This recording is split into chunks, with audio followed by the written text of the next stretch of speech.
पिछले एक दिनों में आपने लक्ष्मण रेखा विवाद के संबंध में सुना होगा। लक्ष्मण रेखा विवाद हाल ही के एक राजनीतिक बयानबाजी से जुड़ा विवाद है जो भारत की विदेश नीति, खासकर पाकिस्तान के प्रति रुख और विपक्ष व सत्ता पक्ष के संबंधों पर केंद्रित है। आइए इसे आसान भाषा में समझते हैं कि ऑपरेशन सिंदूर के बाद भारत पाक तनाव के बीच शशि थरूर ने विभिन्न चैनलों और मीडिया के जरिए भारत का पक्ष दुनिया के सामने रखा था। अब उनके बयान को लेकर कांग्रेस पार्टी के अंदर खाने विवाद की खबरें आ रही हैं। पार्टी ने शशि थरूर के ऑपरेशन सिंदूर और सीज फायर के बयानों को लक्ष्मण रेखा पार करना बताया था और कहा गया था कि यह उनका निजी बयान है, कांग्रेस पार्टी का नहीं। इस संबंध में जब शशि थरूर से सवाल किया गया तो उन्होंने कहा कि एक भारतीय होने के नाते उन्होंने अपनी बात देश और दुनिया के सामने रखी है। शशि थरूर ने कहा कि देश एक संघर्ष से गुजर रहा है और ऐसे में एक भारतीय के तौर पर हमारी जिम्मेदारी है कि देश एकजुट रहे।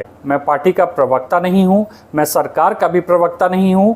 मैंने जो कुछ भी कहा है वह मेरा अपना व्यक्तिगत विचार है। इस विवाद के बीच मोदी सरकार ने एक बड़ा कदम उठाते हुए शशि थरूर को एक अंतर्राष्ट्रीय प्रतिनिधि मंडल में शामिल किया है, जिसका मकसद वैश्विक मंचों पर पाकिस्तान को आतंकवाद के मुद्दे पर बेनकाब करना है। यह कदम दर्शाता है कि सरकार पाकिस्तान के खिलाफ अंतर्राष्ट्रीय मंचों पर एक संयुक्त राजनीतिक मोर्चा बनाना चाहती है, जिसमें विभिन्न राजनीतिक दलों के नेताओं को शामिल कर भारत की एकजुटता को दिखाया जाएगा। शशि थरूर ने अपना नाम लिस्ट में होने पर एक्स पर लिखा, हाल की घटना पर अपने देश का नजरिया रखने के लिए भारत सरकार के निमंत्रण से सम्मानित महसूस कर रहा हूं। उन्होंने कहा कि जब बात राष्ट्र हित की हो और मेरी सेवाओं की जरूरत हो तो मैं कभी पीछे नहीं हटूंगा। निसंदेह इस कदम से मोदी सरकार के द्वारा दो संदेश दिए गए हैं। पहला, विदेश नीति पर कुछ मुद्दे ऐसे हैं जहां राजनीतिक मतभेद भुलाकर एकजुटता जरूरी है, और दूसरा, थरूर जैसे विपक्षी नेता की विशेषज्ञता और अनुभव का उपयोग करना देश हित में है। शशि थरूर को इसमें शामिल करना इसलिए भी खास माना जा रहा है क्योंकि वे एक अनुभवी